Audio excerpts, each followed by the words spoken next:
Olá, boa noite, bem-vindos e bem-vindas a mais uma edição do nosso Conversa Atrevida. Hoje nós vamos conversar com a vereadora Dani Portela. Ela foi uma das vereadoras mais votadas de Recife. Dani Portela, ela é mulher, negra, mãe de Alice, historiadora, advogada popular e, como eu falei, a vereadora mais votada pela cidade do Recife na eleição de 2020. Foi candidata a governadora em 2018 pelo PSOL, sendo a mulher com maior votação nominal para o cargo da história. E nós vamos avisar a Dani que estamos aqui aguardando por ela. Você também pode assistir depois esse nosso episódio através do YouTube e através de um podcast que será disponibilizado em breve. Enquanto isso, a gente lembra uma frase do Maquiavel quando se trata de política. Maquiavel disse: quando fizer o bem, faça-o aos poucos. Quando for praticar o mal, fazê-lo de uma vez só. Então, será que isso é um caminho aplicável à política, principalmente nos tempos atuais, em que a gente percebe que essa máxima do Maquiavel parece que está cada vez mais e mais forte, mais e mais evidente. Boa noite a todos e todas. Boa noite. Desde já, obrigado pela presença.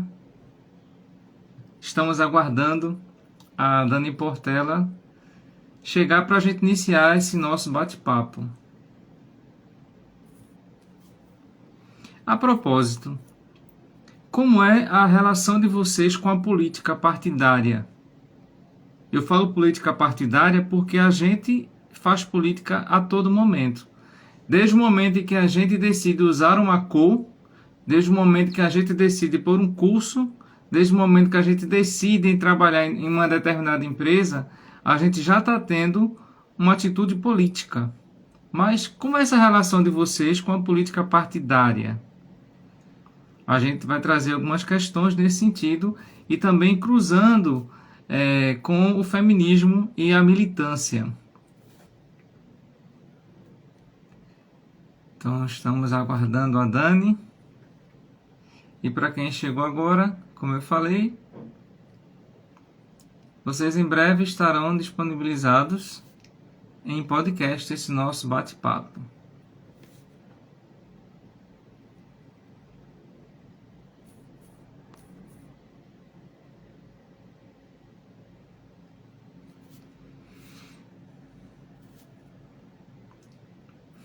Boa noite para quem está chegando. Desde já agradeço a participação de todos e se vocês quiserem, vocês podem enviar algumas perguntas. A gente vai selecionando de acordo com a relevância do que foi solicitado como questionamento para a Dani responder e também de acordo com as perguntas que a gente separou com algumas observações.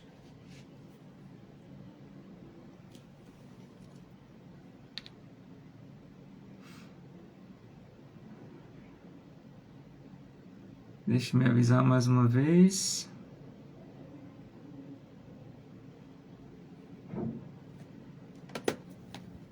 Enquanto isso, a gente lembra que dia 19 de setembro foi comemorado o centenário de Paulo Freire.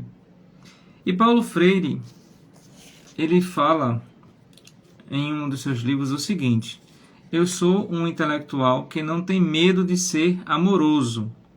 Amo as gentes e amo o mundo. E é porque amo as pessoas e amo o mundo que eu brigo para que a justiça social se implante antes da caridade.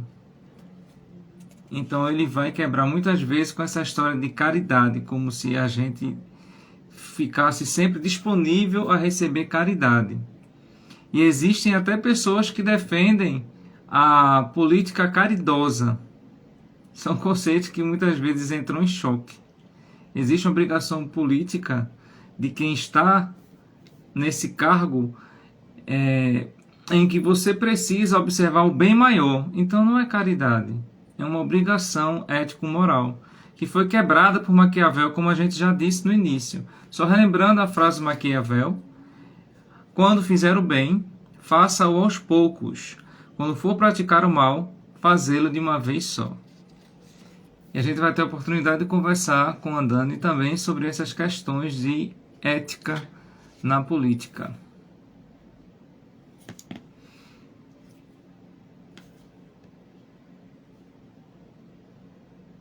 A propósito, que relações vocês mantêm com a política partidária?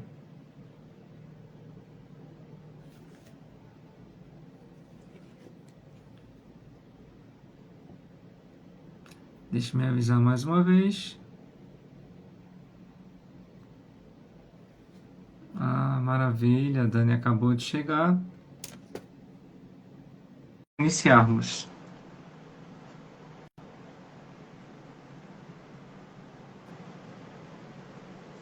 Olá, caríssima, boa noite.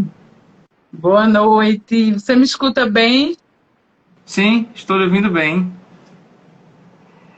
Desde já, muitíssimo obrigado pelo tempo, por sua disponibilidade. A gente bater um papo informal, mas tendo esse compromisso com a informação real. Para a gente iniciar, Dani, como é que foi esses teus primeiros passos na política? Como foi esse Olha, processo? deixa eu primeiro vou beber uma aguinha aqui, que eu estou na terceira reunião, na noite. Essa é a minha terceira entrada. Enfim, aí eu cheguei até alguns minutinhos atrasada.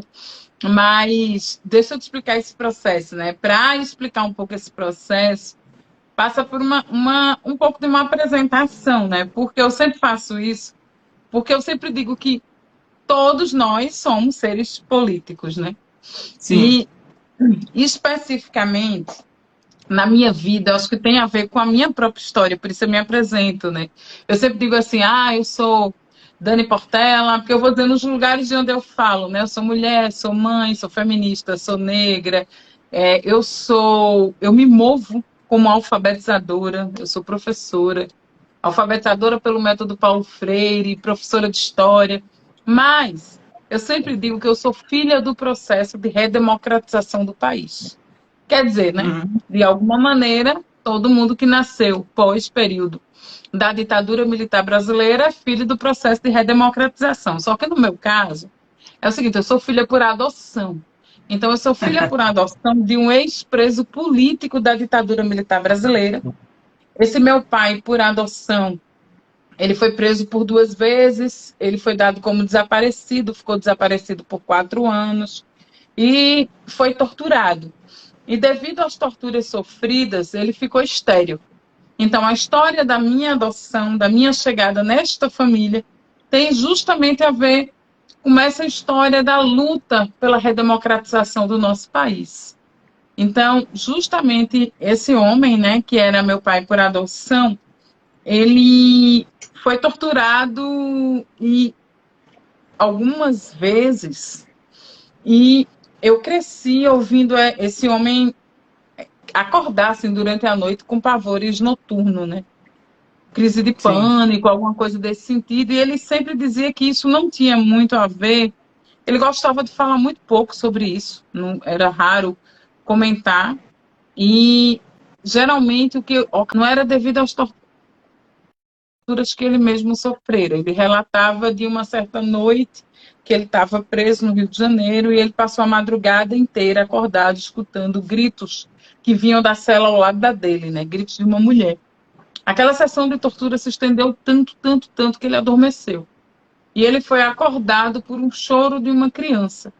Depois ele soube que aquela mulher e aquela criança, ela tinha dado à luz durante a sessão de tortura, elas morreram horas depois. E na cela, ao lado dele, estava o coronel Carlos Alberto Brilhante Ustra, que Hum. infelizmente não foi só o pavor da ex-presidenta Dilma Rousseff. Então, por que eu conto essa história? Para dizer como eu vim parar aqui, né? A história da minha Sim, vida cruza com uma história recente da política no Brasil, né? Então, essa pessoa me educou de maneira que tudo que eu aprendesse eu deveria partilhar. De alguma maneira, tudo que fosse investido em mim, que não servisse para a minha formação enquanto indivíduo, mas para um coletivo. E aí eu lembro muito bem que a coisa mais incrível que eu aprendi foi a ler. E já com 9 anos, eu começava a fazer umas aulas na garagem da minha casa para outras crianças, e com 14 eu ganhei um curso de alfabetização pelo método Paulo Freire. Então, veja, foi essa história de vida e conhecer Paulo Freire, justamente nesse ano que a gente está no centenário de Paulo Freire, que me uhum, coloca na política.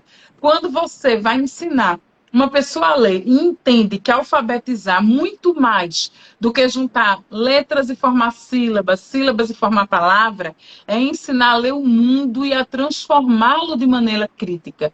Então é isso, a educação libertadora, o método Paulo Freire, me transforma aos 14 anos num ser pensante e agente político, assim, como eu me entendi naquele momento como autora da minha própria história. Então, a partir dali, eu me percebo professora, entendendo que a educação, ela não muda o mundo, como diz Paulo Freire, ela muda as pessoas. E as pessoas, elas mudam o mundo. E eu linko essa história de Paulo Freire com 2016. Eu sempre fui da militância, né? Eu sou uma mulher da militância do feminismo negro há muitos anos. Eu milito na luta contra o racismo e no enfrentamento à violência doméstica, que é a minha área de atuação de mais de 20 anos. Eu nunca me imaginei num partido político. Eu acho que você não precisa estar num partido para fazer política. Eu sim. demorei muito tempo até chegar nesse momento, mas foi em 2016, justamente naquela votação, aquele momento histórico do impeachment da ex-presidenta Dilma, a primeira mulher, né, presidenta do país, no momento que Jair Messias Bolsonaro era só um deputado federal, um tanto quanto estranho, sobe naquele plenário e dedica aquele voto à memória do Coronel Brilhante Ustra, como eu comecei a história dizendo que foi o pavor na vida do meu próprio pai. Então, naquele dia, eu decidi que a política institucional, porque política, todo mundo que está chegando, que vai chegar depois para assistir essa live, todo mundo faz cotidianamente. Mas naquele dia eu decidi que eu ia colocar o meu corpo, a minha voz para mais uma frente, justamente em memória dos presos e presas e desaparecidos e desaparecidas políticas da recente história da ditadura militar no Brasil, para que não se esqueça e para que nunca mais aconteça. É isso. A luta é árdua, mas é válida. E a gente às vezes pensa que não tem eco nas pessoas, que a gente está falando em vão, que tem muita gente maldosa, mas tem eco sim. Você sabe que antes da gente começar realmente a fazer umas perguntinhas e algumas observações, eu votei em você tanto para governadora quanto para vereadora, porque eu acreditei no potencial. E às vezes é tão difícil, eu acho muito difícil nessa questão de política institucionalizada, e a gente vê pessoas transparentes na luta. A gente sempre vê muita gente oportunista que utiliza uma determinada causa e depois some. E as pessoas vão procurar por causa da causa essa pessoa sumiu.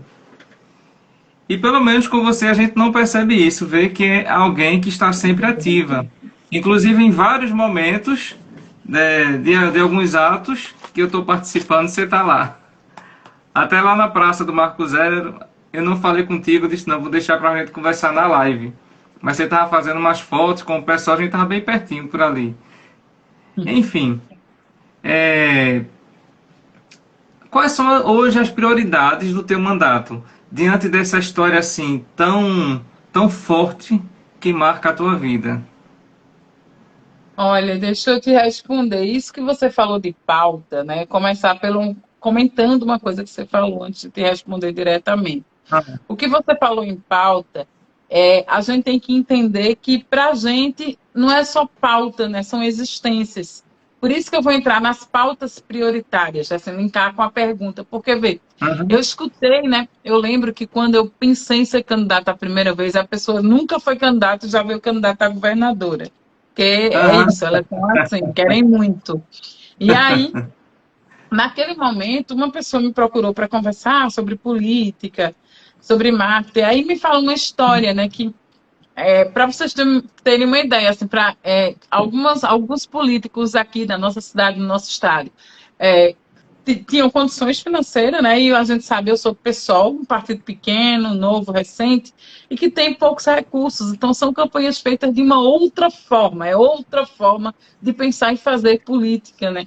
E aí, naquele momento, ele disse que muitos candidatos eles pagam uma pesquisa qual. E o meu sonho é ter uma pesquisa. Eu nunca fui para uma eleição, uma pesquisa prévia que aponte caminhos, não só para mim, né, mas para um conjunto de candidaturas, para um corpo. A gente vai pelo meio que intuitivamente e pelas bases que nós temos com os diálogos com os movimentos sociais, né? E aí Sim. ele disse que alguns candidatos eles pagam pesquisa qualitativa para ver tipo nicho de mercado, tipo onde tem uma pauta que não está sendo ocupada. Por exemplo, algum tempo atrás aqui apontou que a pauta animal não era dialogada. Então entende na pauta animal um nicho e aí contrata toda uma equipe, investe muito recurso para ali associar uma pauta que necessariamente você nem sequer se identifica ou tem uma Aham. militância, uma história de vida, é uma campanha de marketing e que faz as pessoas acreditarem que você vai cuidar dos animaizinhos, percebendo a pauta dessa maneira meio altruísta, como se não percebendo isso de maneira mais profunda, como questão de saúde pública, trabalhar zoonoses, pensar a pauta animal de maneira mais integrada com outras pautas. E aí você consegue galgar uma eleição a partir de um jogo de marketing político, né? E para a gente é muito difícil, porque não é porque pauta ela vem de parte, né? Então, quando eu me apresento, eu sou uma mulher negra, de pele clara, eu já vou colocando algumas sujeitas nesse meu lugar de fala, né? E essas sujeitas, como eu identifico a nossa mandata, a gente fala no feminino, justamente nessa subversão linguística mesmo de uma língua, de um português que é vivo e que essa inflexão de gênero necessariamente não precisa ser sempre para o masculino. Então, nós temos uma Aham. mandata e eu apresento assim, olha os eixos, que aí você vai entender as pautas, as sujeitas e os sujeitos centrais para a nossa mandata, né? É uma mandata popular, feminista, antirracista, anti-LGBTQIA mais fóbica, anticapacitista, que respeita religiosidades e credos diversos. A partir dessa série de sujeitos e sujeitos que eu digo, a gente trabalha com enfrentamento ao racismo e promoção da igualdade, negros e negras, quilombolas, ciganos e indígenas não aldeados, mulheres. E aí, como a gente pensa, mulheres, essas mulheres elas são diversas, podem ser mulheres LGBTs, mulheres com deficiência. Então, assim, a minha luta é uma luta há muitos anos dentro da luta feminista contra a violência doméstica, né, de enfrentamento à violência doméstica. Eu participei da implementação da Lei Maria da Penha no Brasil. Então, eu pude rodar muitos lugares para debater o punitivismo penal na ineficácia do enfrentamento à violência contra as mulheres. Então, eu entendo justamente todas essas áreas que eu disse como pautas que são centrais. E aí, lembrando que quando eu falo uma pauta, elas são interseccionais. Então, se eu Sim. pego uma sujeita, se eu estou falando eu pego uma sujeita, estou falando de política para mulheres, políticas para negros e negras, políticas para LGBTQIA+, eu tenho que pensar em quem? Em todas as áreas de política, né? Eu tenho que pensar em saúde da mulher, saúde da população LGBTQIA+, saúde das pessoas negras, saúde das pessoas com deficiência, educação desses sujeitos e sujeitas, moradia, geração de emprego e renda, esporte, cultura e lazer. Então, dessas várias áreas que se interseccionam, as áreas que são sujeitas e sujeitos são essas e esses que eu trouxe, mas as áreas que têm sido centrais para a nossa mandata tem sido educação, que é uma área que a gente atua, Segurança pública, a gente trabalha muito também, como a gente trabalha mulheres, a questão de assistência à gestação e ao parto, inclusive não só o parto de mulheres, como o parto de homens trans que também gestam, né? Que é um debate que a gente tem feito muito, porque existe muita violência obstétrica nesse sentido. Acho Uhum. que eu falei um pouco de tudo e costurando isso tudo, dessas várias camadas, a gente tem uma tesitura aí de um tecido que vai se movimentando de maneira coletiva, sobretudo, construtiva, para que essa voz não seja a voz de Dani, mas seja uma voz plural e diversa desses diversos sujeitos e sujeitas que nos atravessam. Pode parecer uma pergunta assim meio bobinha, mas muita gente ainda tem dúvida sobre a importância da mulher na política. Porque diz assim, bom, o que ela vai trazer, os homens também trazem. Repetindo que eu acho que deu uma travadinha. O que ela vai trazer, os homens também trazem. Então, qual a importância de se ter mulher na política? Por que é necessária essa representatividade? Olha, a representatividade importa sim, né? E aí a gente tem que pensar na mulher na política, aí vem o meu lado historiadora, né? Vamos olhar o papel que as mulheres ocuparam nas sociedades, né, ao longo da história. Então vamos pensar que a mulher foi dado um determinado lugar, né? E esse lugar geralmente correspondia a um ambiente privado e a função do cuidado, né? O cuidado com a casa, com a família, com os filhos, com os idosos, o cuidado com os doentes. E o espaço da polis, da cidade, da política, era um espaço eminentemente masculino. Nesse espaço tomada, era um espaço também de poder e de tomada de decisões importantes. E aí vamos pensar nessas mulheres silenciadas ao longo de séculos. E aí a gente pensar nesse lugar da divisão sexual dos papéis dos gêneros, como ainda hoje, em pleno século XXI, a gente não se questiona porque algumas profissões relacionadas ao cuidado ainda são ocupadas majoritariamente por mulheres. Várias categorias relacionadas ao cuidado, cuidado de pessoas, cuidado de crianças, cuidado de idosos, cuidado de doentes, ainda são ocupadas muito por mulheres, como se existisse uma função natural da mulher na sociedade ao longo dos séculos, né? E se a gente olha a presença da mulher na política, eu penso que algumas famílias, em pleno século XXI, quando se reúnem, ainda dividem, né, homem e mulher, né? Assim, os Sim, homens e as mulheres ainda se dividem em espaços físicos diferentes. E aí e vamos só, pensar ao longo da história. Diz. e só para complementar o que você está dizendo, quando tem essas reuniões familiares, raramente os homens vão fazer alguma coisa na cozinha. Porque na própria reunião, às vezes, por mais que há um debate feminista ali, mas as tarefas até daquela reunião familiar vai ser relegada à mulher, como se fosse algo natural. Exatamente. E se você for, aí os homens vão estar geralmente falando sobre assuntos diversos, Uhum. política, futebol, enfim, né? A gente ainda faz a divisão temática. E veja, isso É, reproduzido em alguns espaços nos dias de hoje. Eu estou falando nas sim. mulheres empoderadas do século XXI. E aí vamos pensar na política. A história da participação da mulher na política é uma história muito recente, né? O movimento sufragista no Brasil fez com que o voto feminino no nosso país fosse instaurado somente em 1932. É muito pouco tempo de que a mulher tem o direito de votar. E demorou ainda mais para poder ser votada. Só que essa mulher, para votar, em 1932, ela precisava cumprir alguns requisitos. Ela precisava ser casada. Se ela não fosse casada, se ela fosse viúva, ela tinha que demonstrar renda, certo?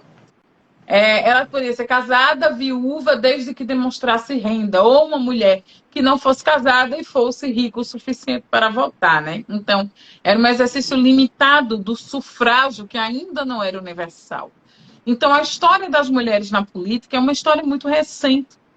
E as mulheres, elas têm baixa representatividade na política. Então, hoje no Brasil, por exemplo, A gente diz que a gente vive numa democracia representativa.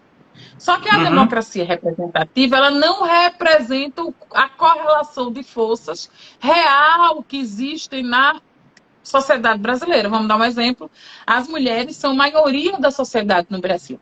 Somos mais de 51%. Aqui em Pernambuco, somos 54,6%. Se nós somos maioria na sociedade, por que somos minoria nos parlamentos? As mulheres não ocupam no Brasil nem 15% das cadeiras legislativas. Se essas mulheres forem negras, esse número cai para 2,7%. Então, veja, negros, negras e pardos são também maioria da sociedade brasileira. Hoje, pessoas vivendo com deficiência, com algum tipo de deficiência, representam quase 25% da população. Quantos parlamentares com deficiência nós temos no país, nas nossas câmaras estaduais ou municipais? LGBTQIA+, é minoria aonde?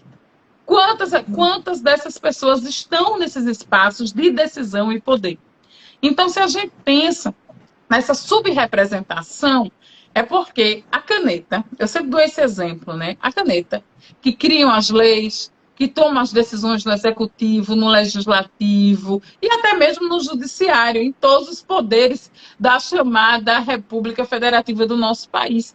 Vamos pensar que essa caneta, ela não está nas nossas mãos. Não está nas mãos das mulheres, não está nas mãos das pessoas negras, não está na mão dos LGBTQIA+, não está na mão das pessoas com deficiência, não está na mão dos indígenas, não está na mão dos quilombolas. Essa caneta, ao longo da história, ela está nas mesmas mãos das capitanias hereditárias, na sua maioria homens, héteros, cisnormativos, de família privilegiada, determinando a política para a gente.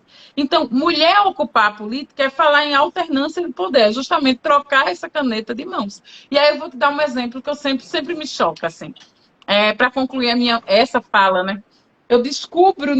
Eu participo do Parlamento Feminista na Câmara Federal, né, com várias deputadas maravilhosas. E aí eu lembro que eu escutei um dado que foi muito chocante para mim, vê? Em 2016,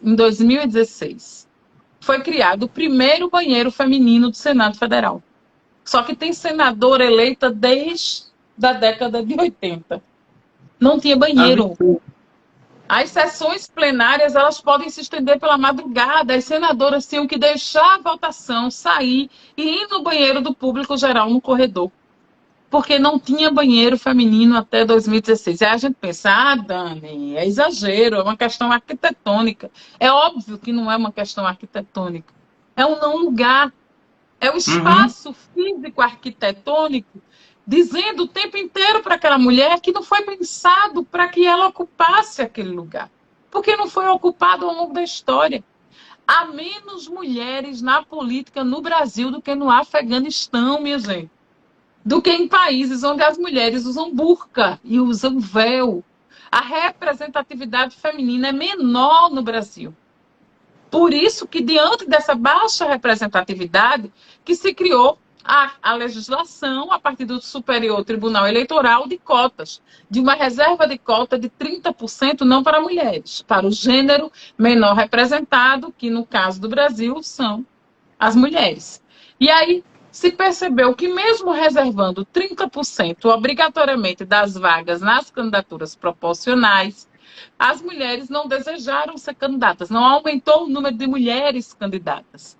Então, ampliaram a legislação para reservar vaga e recurso, 30% do fundo eleitoral para essas candidaturas. Isso ocasionou uma chegada de muitas mulheres? Não.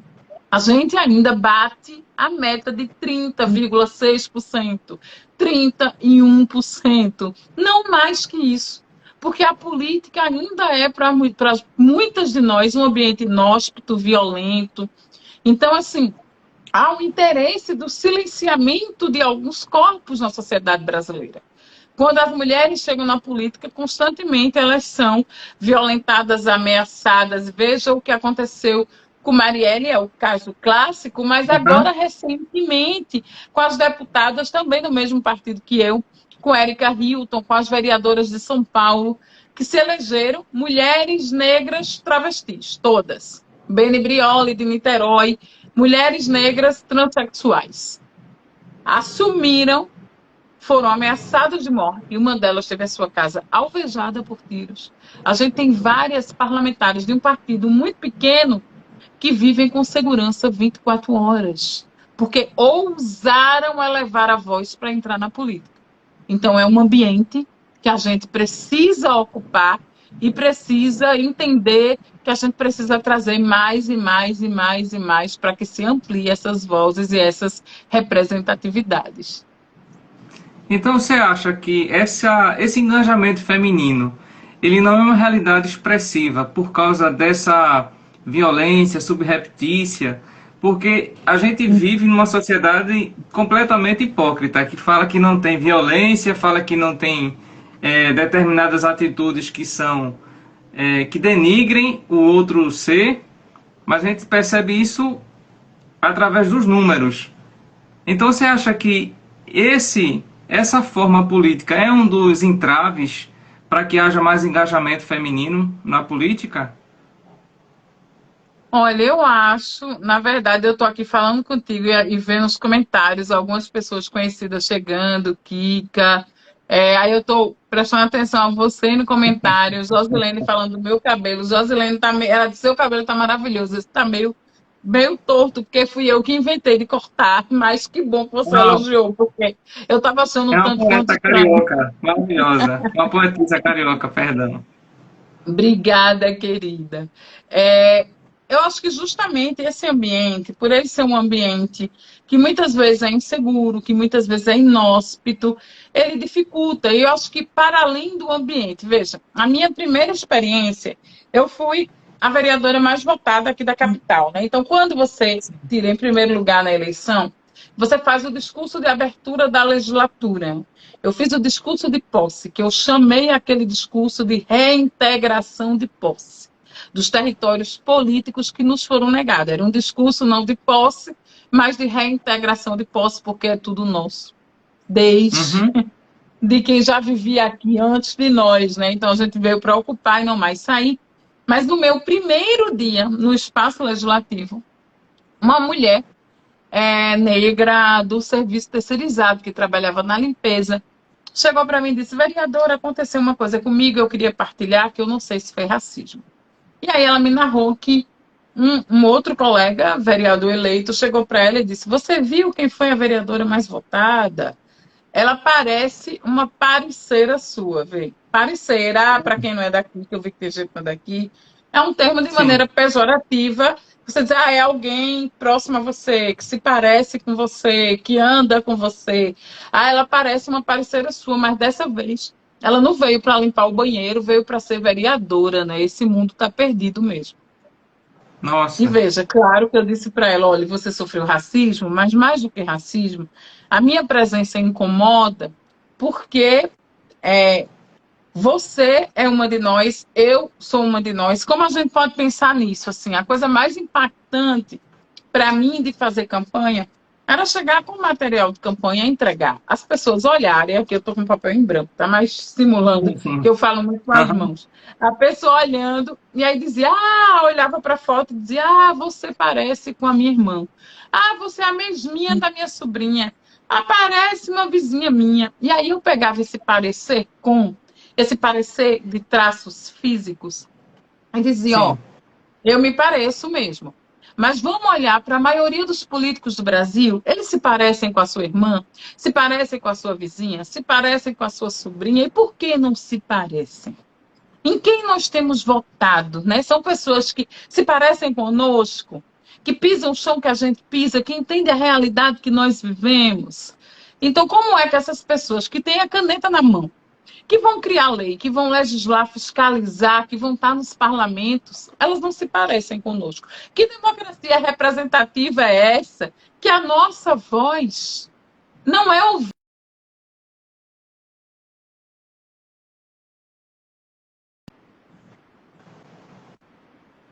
Eu não sei, Não, voltou. deu uma travadinha aqui, mas já voltou.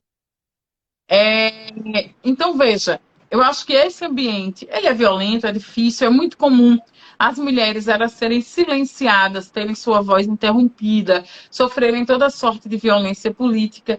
E vamos pensar também, para além, isso eu estou falando quando você chega no espaço, vamos pensar adiante de chegar, vamos falar de uma coisa que atravessa a vida de todas as mulheres, independente delas estarem na política, onde quer que elas estejam, uma coisa chamada divisão injusta do trabalho doméstico, dos trabalhos domésticos. Então, a gente Sim. sabe que as mulheres têm sobrecarga de trabalho. Nós trabalhamos mais por mais horas e ganhamos menos. Então, quantas e quantas e quantas de nós tem que dar conta de todo o trabalho, de toda a demanda, seja estudo, seja trabalho, e ainda quando chega em casa tem que dar conta de uma série de afazeres e de cuidado com crianças, se tiver, com uma maternidade que não é dividida de maneira integral com o conjunto dessa sociedade e que ainda sobrecarrega muito as mulheres, em especial as mulheres que são mães, né? Uma coisa que eu sempre falo é quantas mulheres que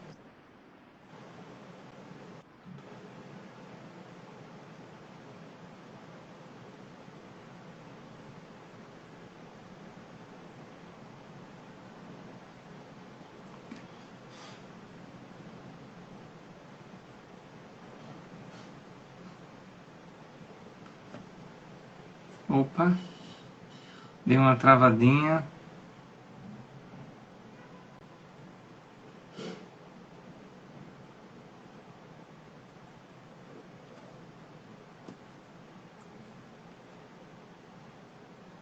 Boa noite.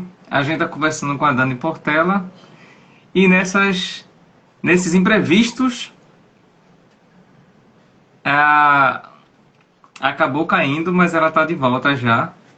Desde já agradeço a todos e todas que estão aqui conosco. pronto, caiu e voltei. Pois Só é, que minha querida. voltei. Eu estava com dados, já esqueci que a minha Ah, internet não sim. estava boa por isso. Acabei. Eu tinha chegado em casa e não tinha conectado o Wi-Fi, mas aí agora vai estabilizar. Ah, Mas, ok. justamente, só concluindo, para quem não acompanhou o raciocínio que a gente estava fazendo, estava falando de por que é muito difícil para as mulheres estarem na política. Eu disse, muitas vezes é muito difícil para as mulheres estarem em vários lugares. E aí eu ia te trazer um número. Vê, falando em pandemia, a gente está no meio Hum, de uma crise que é sanitária. É uma sim. crise que é uma das mais graves crises vividas na história recente do nosso país e do mundo. É uma crise que não é só sanitária, porque ela traz consequências econômicas e sociais profundas, né? Uma verdadeira crise humanitária. Em meio a essa crise, em 2020, o DIEESE, ele fez uma pesquisa, um levantamento, do número de empregos formais perdidos de agosto a dezembro de 2020, em plena pandemia de Covid-19. Vê o número que eu vou te dizer. 99,5%. 99,5% é quase 100%. Dos empregos formais perdidos em Pernambuco foram perdidos por mulheres. Isso é um dado, para mim, estarrecedor. Assim. Uhum. E vamos pensar, é que na hora do empregador, isso a gente está falando dos empregos formais. Lembrando que as Sim. mulheres também constituem a maioria do trabalho informal, né? Do se vira de qualquer forma e várias inúmeras maneiras. Mas, na hora do empregador escolher quem demitir, ele vai afastar a mulher, principalmente se essa mulher for mãe, porque lembre que em pandemia não tinha escola, não tinha creche. Essa mulher para trabalhar muitas vezes precarizada, muitas vezes essa mulher que ganha um salário mínimo, precisa tirar de um salário que já é mínimo, é o mínimo necessário para alguém sobreviver, que com essa alta de preços, com essa cena econômica financeira de crise que a gente está vivendo, o salário mínimo basicamente, mal dá para comprar a cesta básica completa e o botijão de gás, se pagar aluguel, enfim, está todo mundo sentindo isso na pele. Mas veja, muitas vezes essa mulher ela tem que tirar do seu salário, que é mínimo, um percentual, para pagar quem? Outra mulher, para cuidar do seu filho, para ela poder trabalhar.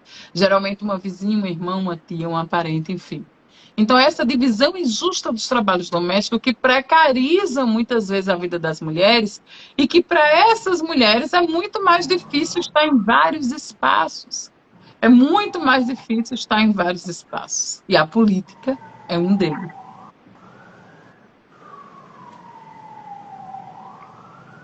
Pois é uma realidade dura em que a gente percebe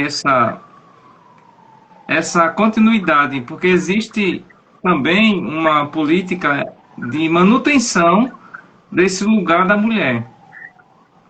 Então a gente percebe que são poucas as políticas públicas que fazem com que a mulher seja valorizada em outros espaços de trabalho, em outros postos de trabalho. A gente vê muito a manutenção indireta de que ela permaneça nessa mesma situação.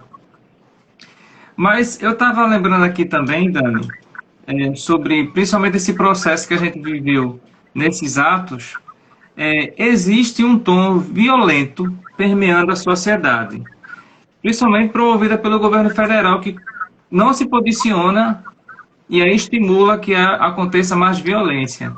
A gente tem agora nas manifestações sempre esse fantasma, inclusive uma advogada, acho que você já deve ter visto por aí nos vários atos e manifestações, em que ela sofreu esse atentado. Eu fico percebendo o seguinte: os partidos de esquerda, tanto diante do trabalho da mulher, quanto diante dessa violência permeando a sociedade, que depois termina caindo em cima dessa mesma mulher, eles têm se organizado, às vezes, de maneira tímida. Ou é apenas uma impressão minha?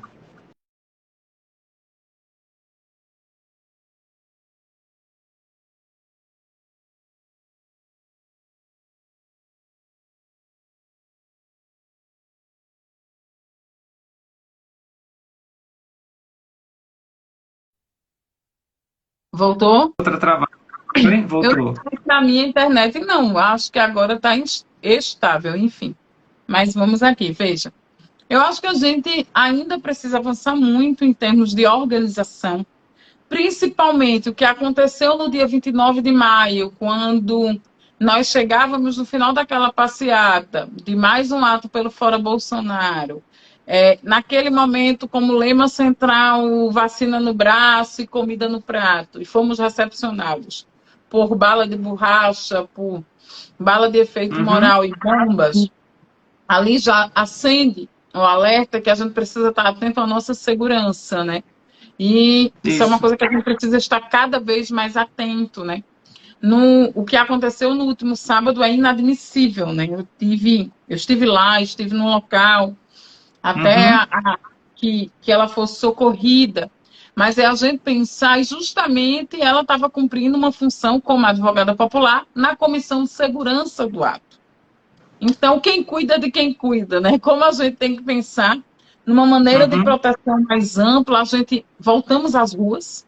Desde a redemocratização, as ruas são nossas e precisamos ocupar. Então, acho que a gente precisa cada vez mais alto ecoar esse fora Bolsonaro. Mesmo com o avanço da vacinação, né, do plano de vacinação nacional e local, a gente tem que entender que a gente não pode mais sair das ruas até Bolsonaro ser derrotado ou cair, seja por um impeachment, seja por um processo natural de eleição no ano que vem. As ruas são nossas e nós sairemos dela. Mas entendendo que o Brasil está polarizado. As pessoas elas foram colocadas em dois lados, quase como dois frontes, né? Então eu lembro de um exercício, acho que foi em 2017, que o Facebook, se eu disser isso, minha filha me mata, vai dizer, não diz que usa o Facebook, é o atestado da idade. Enfim, mas é, é, o Facebook, ele fez um exercício que eu achei interessante, né? Que era, você tinha uma ferramenta que você clicava nela para identificar quem dos seus amigos, né, da sua rede ali de amigos virtuais, eles curtiam e seguiam a página de Jair Messias Bolsonaro. Aí eu disse, eu vou fazer isso. Fiquei bem curiosa. Quando a coisa identificou, tipo, eu não me lembro o número, mas algo como mais de 200 pessoas. Aí tinha, quando você identificar, vai sair a relação, aí no final tinha desfazer a amizade, ou bloquear, desfazer e bloquear. né? Hum. Aí, na hora, o dedinho coçou, dizer, eu não quero esse povo aqui.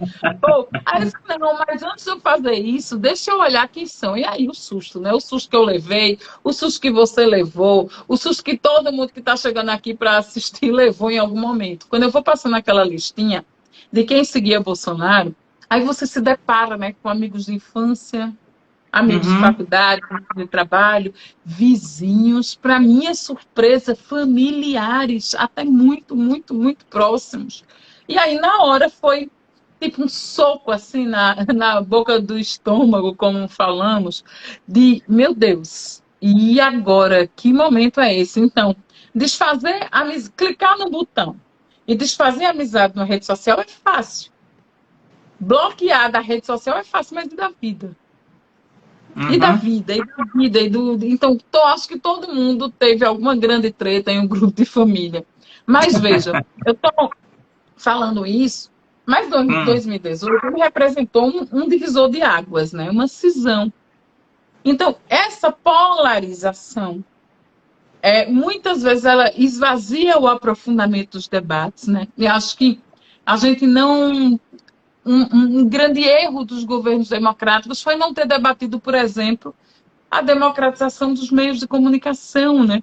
Porque os golpes, eles não foram só políticos, nem jurídicos, eles foram midiáticos. Imediatos, Então, vamos isso. pensar do poder da informação, do poder da mídia. A gente mostrou como a fake news, como os nossos dados são utilizados, puderam influenciar numa eleição. Quem, ouvindo as falas da época que Jair Messias Bolsonaro era só um deputado tosco que ia fazer um programa de Luciana Gimenez. E Ainda quando, continua, né? quando ainda continuou tosco igual, mas chegou à presidência Uhum. do Brasil, né? Quando a Uhum. gente imaginava que uma figura como aquela, com tudo o que representava, chegaria ao maior cargo do país. Sem nenhuma condição para isso, sem debate. Minha gente, é a coisa mais louca, viu? Eu fui candidata a governadora. Uhum. Eu rodei. Não rodei o estado todo porque não tinha recurso, mas rodei as regiões inteiras do estado de Pernambuco, que é um estado extenso. Escutei inúmeras cidades. A gente fez escuta temática, fez escuta regional. Eu fiz uma pergunta que era: e se a gente governasse Pernambuco, né? Como seria? Vamos construir um plano de governo plural, participativo. Tentei fazer isso para a vereança, é muito mais fácil do que para governo. Pensa o trabalho que deu para escrever. Porque se for para Ctrl-C, Ctrl-V, você faz no mesmo dia, né? Foram Aham. meses de pré-campanha em cima de um projeto político, de uma disputa da sociedade. Bolsonaro foi presidente sem apresentar programa de governo. Ele fez o registro obrigatório do programa de governo, que é obrigado, de 2 páginas. Isso é surreal. Ele não tinha proposta nenhuma. Foi uma eleição toda feita em cima de fake, de mentira, de falácia, de ódio, propagando e destilando um ódio que transbordou e transborda até hoje. Por isso eu digo que essa polarização ela tende a se acirrar na medida em que 2022 se aproxima. Então, nós precisamos nos organizar, nós precisamos pensar em nossa segurança e precisamos fazer uma coisa, porque eu ainda sou esperançosa, né? Eu sou da pedagogia freiriana, Aham. esperançar é um verbo para mim muito conjugado. Nós precisamos, eu ainda acredito na possibilidade de construir pontes. Acho que nós banalizamos, como historiadora eu digo isso, o uso do termo fascismo. Se a gente pensa no que foi o regime nazi-fascista, a gente banalizou muito. Então, é ilusório achar que aquele tiozão do grupo de família é um fascista.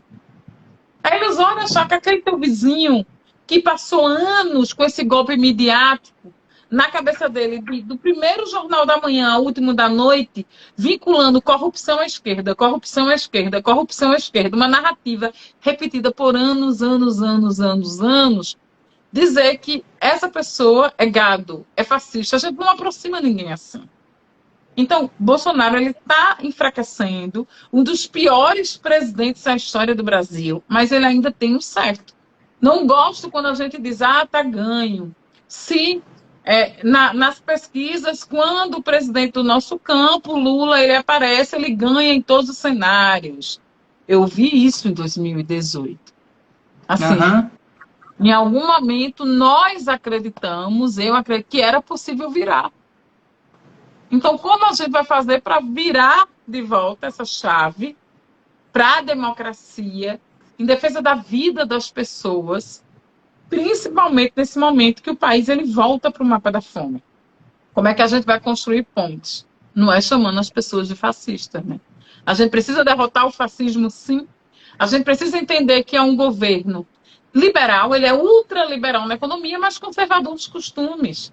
E a gente precisa, na verdade, pensar em propor políticas e propostas que atraiam essas pessoas que foram iludidas, né? Muita gente. Eu tenho visto algumas pessoas arrependidas, mas eu acho que há muito a fazer até 2022.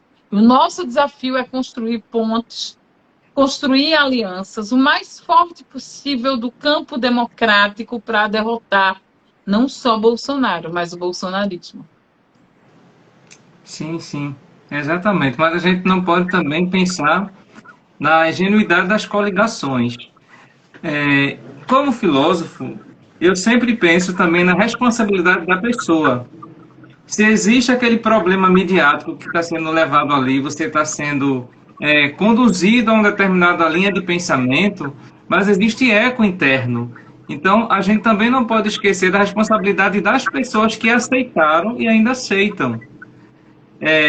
Como você teve decepção, eu também tive muita decepção com professores e intelectuais que eu achava que eles não tinham esse pezinho na perversidade, porque a gente sabe que você manter um pensamento político como o que acontece no país é você ter um pé na perversidade.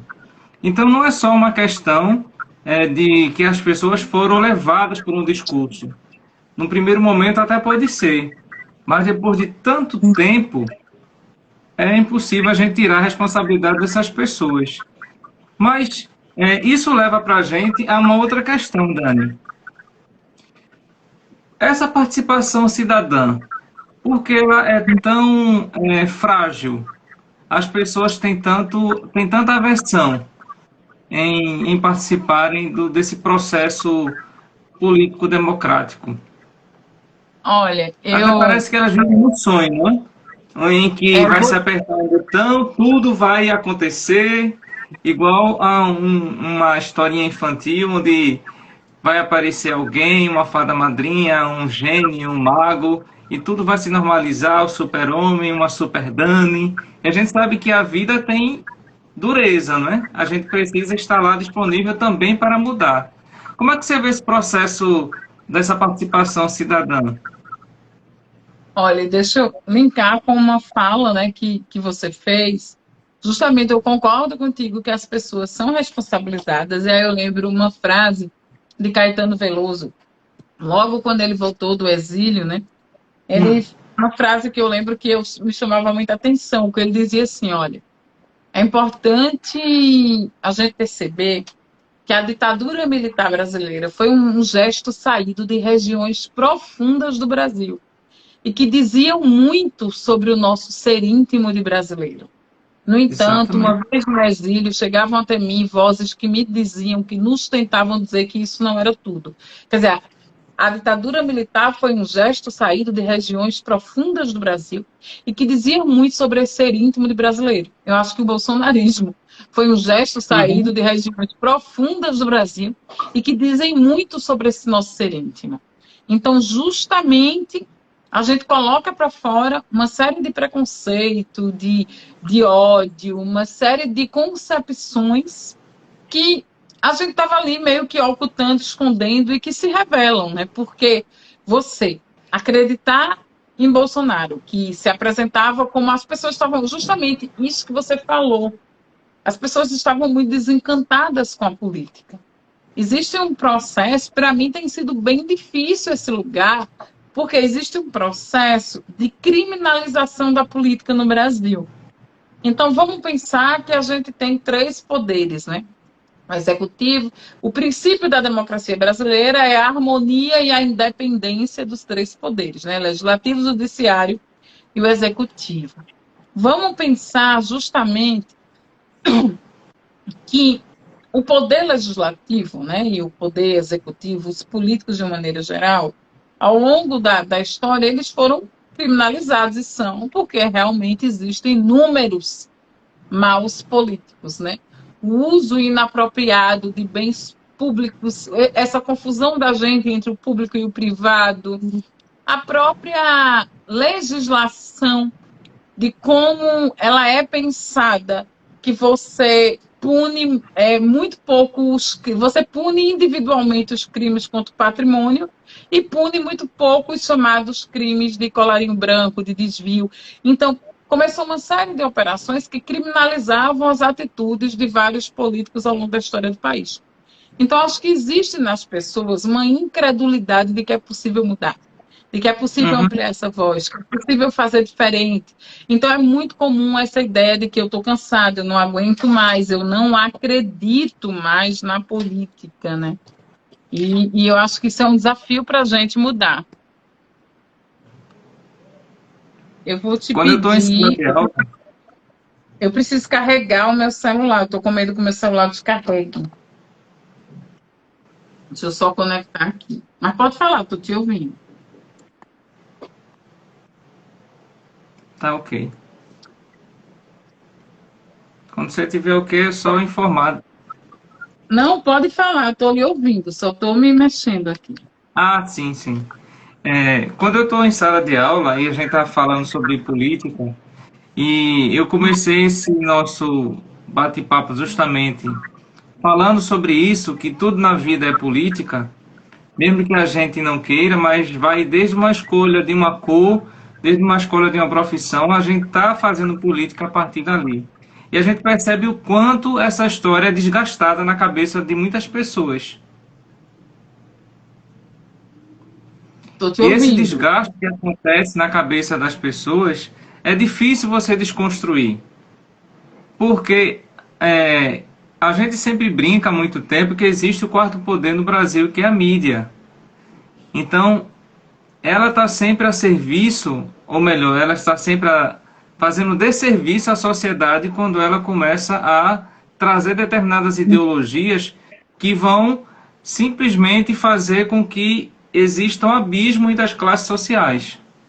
Elas têm atitudes abissais e as pessoas às vezes se sentem num determinado lugar em que dizem, não, esse outro lugar que fulano ocupa, isso não é o meu lugar. É muito difícil você desconstruir isso, principalmente para as camadas mais humildes da sociedade, em que elas não têm muito acesso. E da minha adolescência para cá, eu observei um crescimento nesse sentido de um país em que a gente tinha mais escolaridade.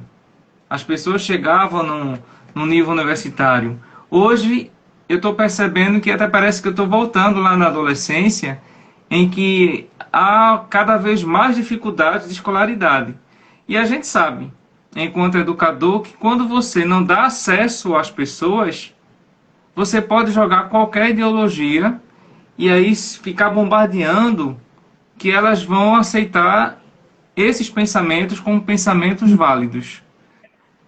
Como é que a atuação política, a sua atuação política, ela age nesse sentido, nesse despertar das pessoas? Olha, eu acho que a nossa atuação política, no geral, porque eu sempre digo, né, isso, o homem é um animal político, somos seres políticos, mas acho que a gente pode agir nesse despertar desde o momento que a gente tem, dentro da minha pedagogia freiriana, essa consciência crítica, né? Essa consciência de que a gente aprende e ensina simultaneamente. Então, como é bem interessante que, às vezes, esse despertar vem de uma simples conversa de entender que, muitas vezes, as pessoas, de onde elas estejam, onde quer que elas se construam, elas estão pensando em política de alguma maneira, né? Eu sempre cito um exemplo, né? Na minha campanha agora, na última, em 2020, foi uma campanha meio uma pandemia, de atividades muito pequenas, com muita restrição, com muitos cuidados sanitários. Eu resolvi subir uma escadaria, né? E uma escadaria lá no Alto Cé do Pinho, uma escadaria bem íngreme. Quando eu cheguei lá em cima, a mulher estava sentada no terraço e ela até brincou. Ela disse: vou votar em você só porque você chegou até aqui, ninguém sobe. Todo político que vem, eu só vejo dar tchau lá de baixo.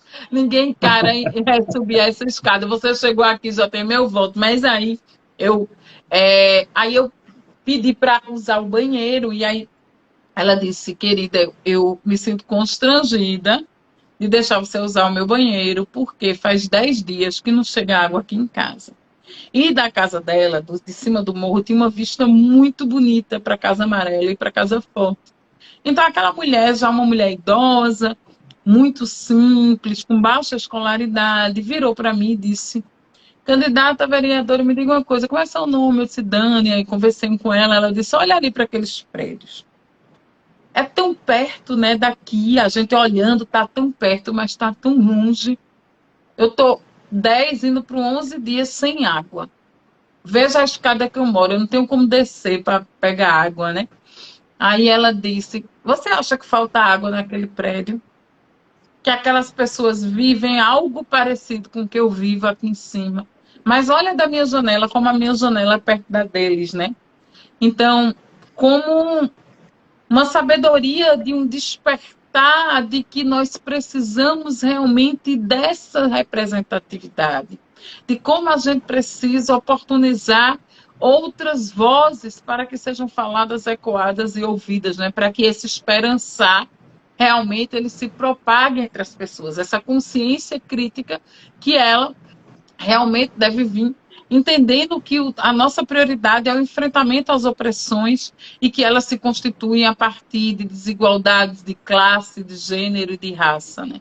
Como a gente precisa olhar para uma fala dessa e entender o racismo estrutural, o racismo ambiental que a colocou nos lugares mais distantes e justamente nesses lugares onde há maior carência de políticas públicas, onde há uma verdadeira ausência do Estado. Eu digo que a nossa democracia ela é muito frágil. A gente tem falado muito em democracia, mas a nossa democracia ela é incompleta. Incompleta porque ela não é representativa, como eu já falei inúmeras vezes, mas incompleta porque o Estado não chegou com políticas públicas em vários territórios, com saúde, educação, moradia, geração de emprego e renda, política pública de segurança cidadã. Então, vamos pensar em política pública de moradia, vamos pensar quem escolhe onde a torneira abre e onde a torneira fecha. E aí eu tive a experiência de fazer uma reunião com a direção da Compesa para questionar justamente esse rodízio. Tem comunidades que estão 15 dias sem água, é 15 para 1, é 10 para 1, é 7 para 1. E aí nos morros sempre se justifica a questão geográfica. Porque o morro está no alto, a gente está com menos água, é mais difícil chegar. Eu disse: então não vamos para o morro, não. Vamos ali para o Bode, no Pina. Pina e Beira-Mar de Boa Viagem. O Bode está a poucos metros da beira-mar de Boa Viagem. Chega água no Bode todo dia, porque aí nesses prédios não falta. Então, vamos pensar que decisão política faz com que a torneira abra aqui e feche ali. Então, como a gente pode despertar nas pessoas essas consciência crítica de que é possível transformar e que lutar por um outro mundo possível. E eu digo que a democracia ela é incompleta, porque o Estado não chega com políticas públicas, mas o Estado ele chega muitas vezes com seu braço armado, com a polícia. E nós vivemos um verdadeiro surto de encarceramento em massa dessa juventude pobre, negra, periférica, bem como um verdadeiro genocídio, um extermínio dessa população pobre, negra, periférica. A gente não pode achar coincidência que o sistema prisional brasileiro seja ocupado majoritariamente por pessoas negras, seja o feminino, seja o masculino, seja para pessoas maiores de idade, ou seja o sistema de acolhimento para menores de idades, para jovens que cometeram algum tipo de infração. A gente não pode achar normal, vê o dado que eu vou te dar. É um dado, para mim, outro assustador, como eu te falei, do desemprego entre as mulheres. De cada 10 mulheres grávidas no mundo, que morreram de Covid, de cada 10, 8 morreram no Brasil. De cada 10 gestantes no mundo que morreram por Covid-19, 8 foram no Brasil. Dessas 8, 7 mulheres negras. Não tem como você dizer que a questão racial, ela intercruza essa questão das desigualdades. Por isso, enfrentar esse racismo estrutural é tão importante.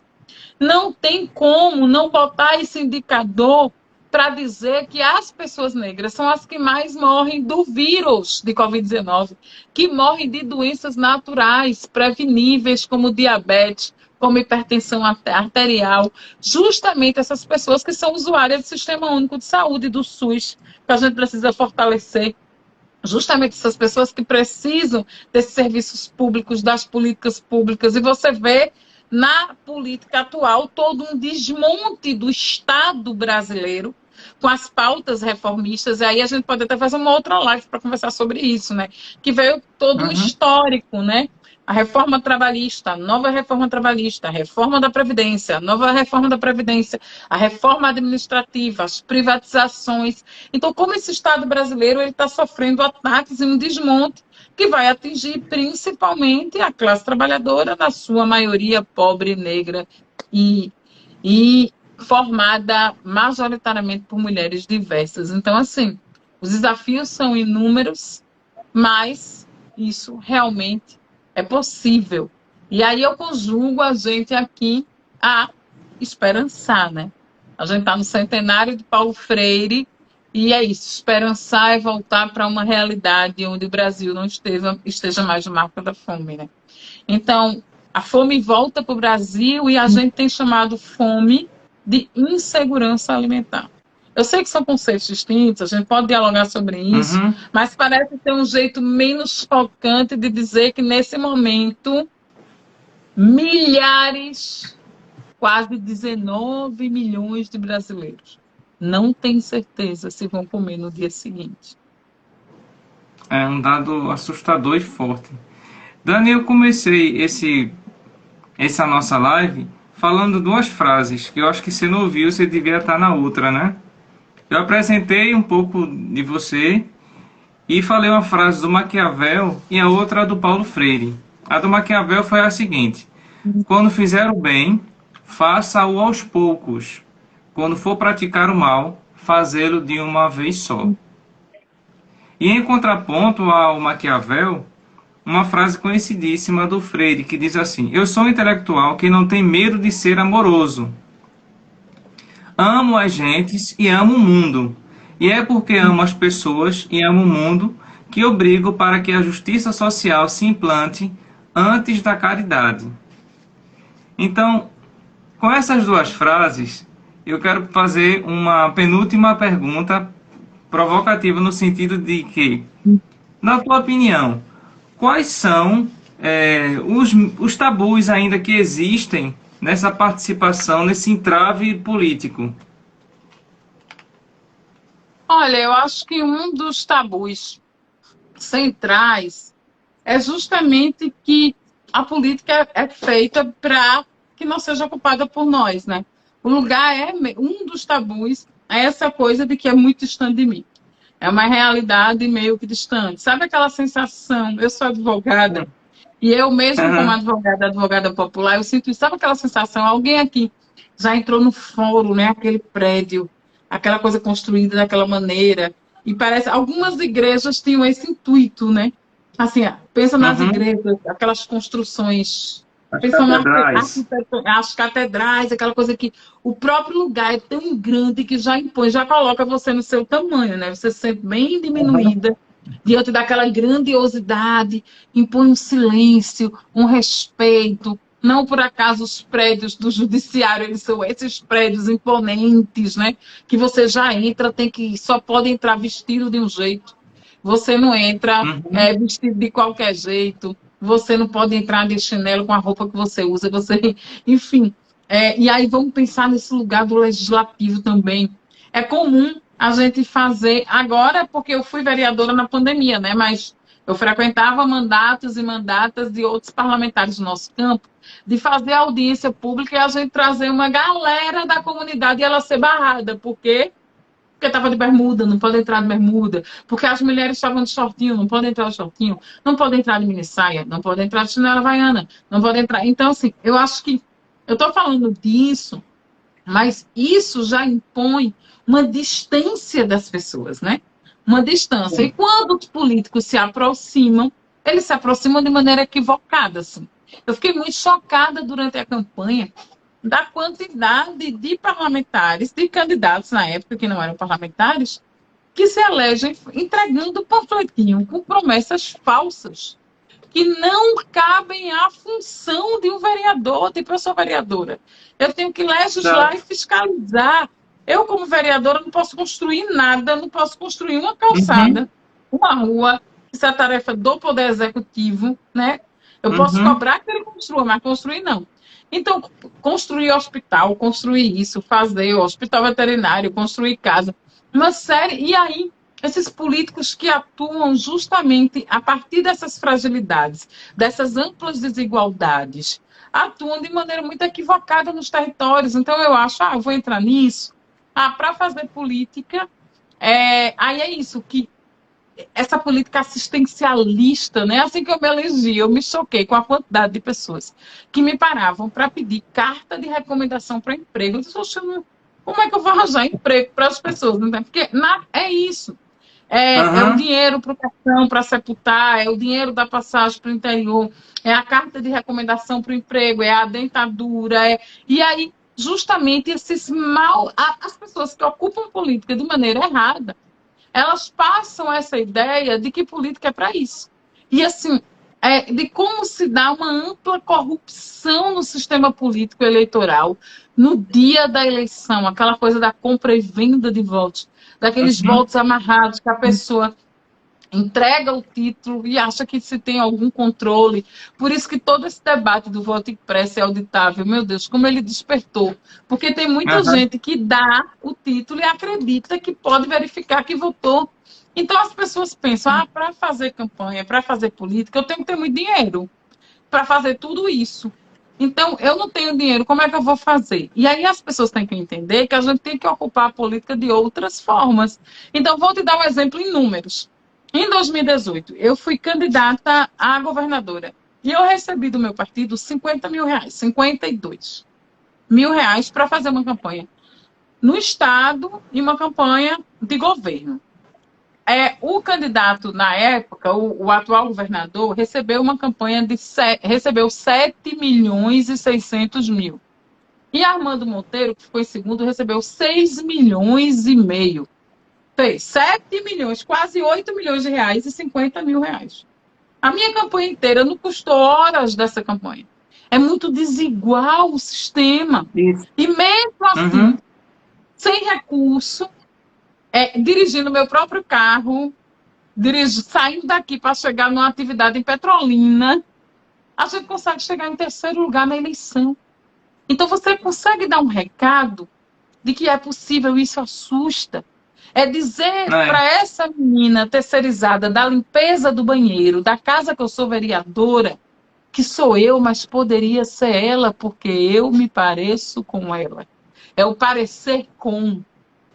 Que seja eu e um dia seja ela ou outras dela, ou sobrinha ou vizinha.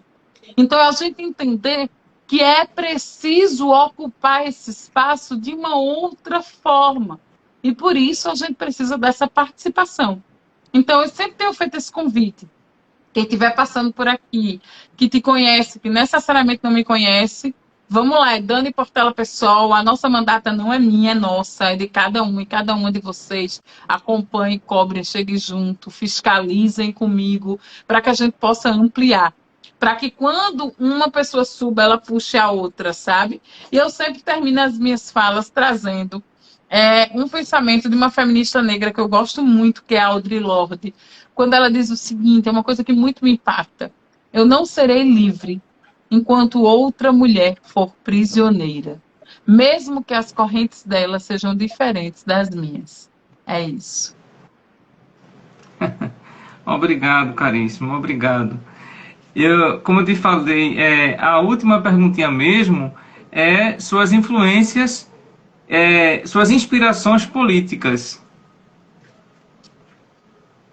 Quem Olha, te inspira amigo, politicamente?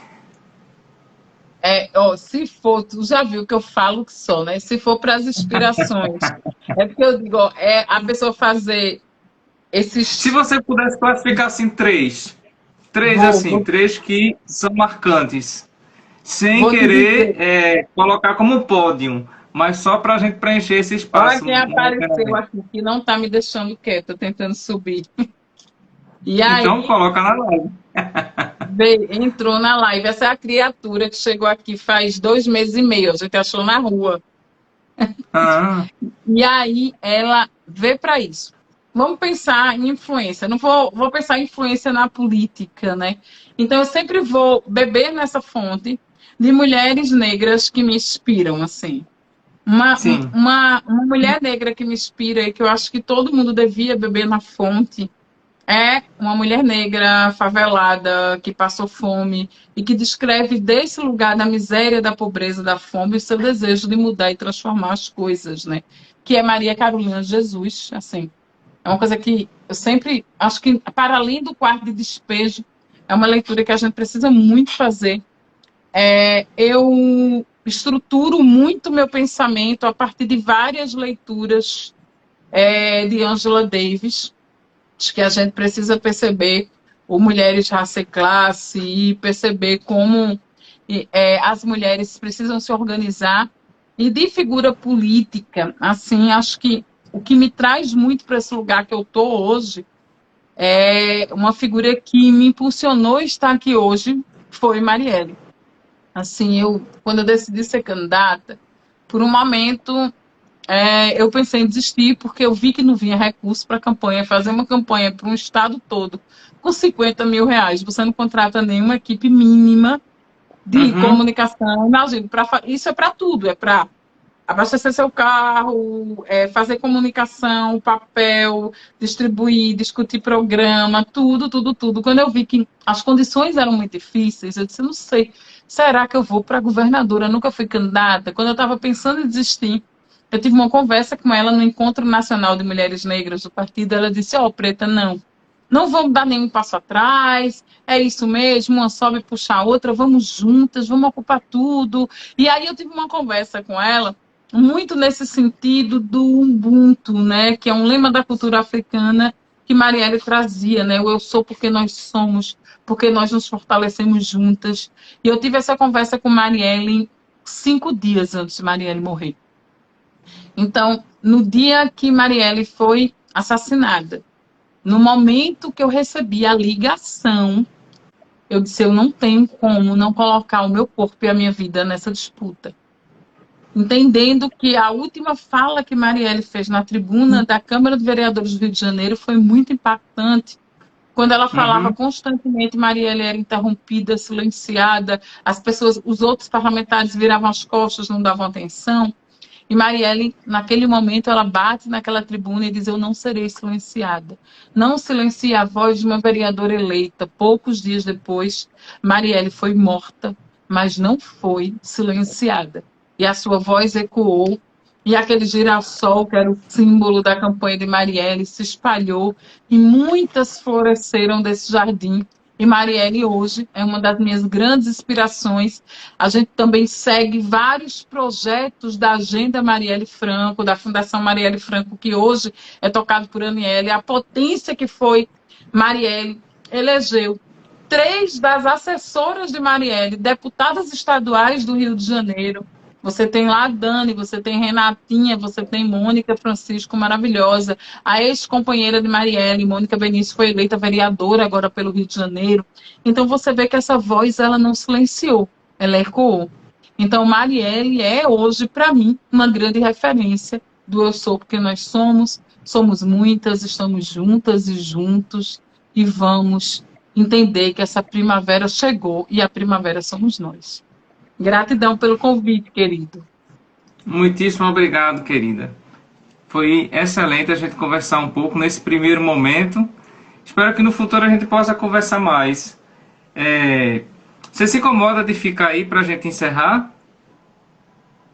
Não, eu só tenho um problema. Assim, pode encerrar, a gente só não pode demorar, porque eu estou com 4% de bateria e eu não Não, é localizei o justamente. carregador. É só para não encerrar por nós, sem que a gente se despeça. Certo, então rapidinho, Eu cheiro imenso no coloquei um seu carregador coração. aqui que não está carregando. Ah, tá. Obrigado a todos e todas que ficaram conosco até agora e todas as pessoas que poderão assistir também aqui no Instagram e lá no YouTube e em breve em podcast. Tenha uma excelente noite, minha querida. Muitíssimo obrigado por sua disponibilidade. E eu lembro Paulo Freire para a gente encerrar. Amar é um ato de coragem. Então que a gente possa amar cada vez mais. E amar não é fácil.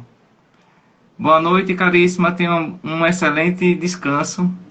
E a gente se encontra no próximo Conversa Atrevida. Tchau, tchau, Dani. Boa Gratidão. noite. Pode me convidar para a próxima Conversa Atrevida. Boa noite. Vamos esperançar nesse ano. Esperançar Sempre, para mim é sempre. gritar junto e bem alto, fora Bolsonaro. Até logo. Fora o Bolsonaro. Cheiro imenso. Boa noite. Tchau, tchau. Tchauzinho.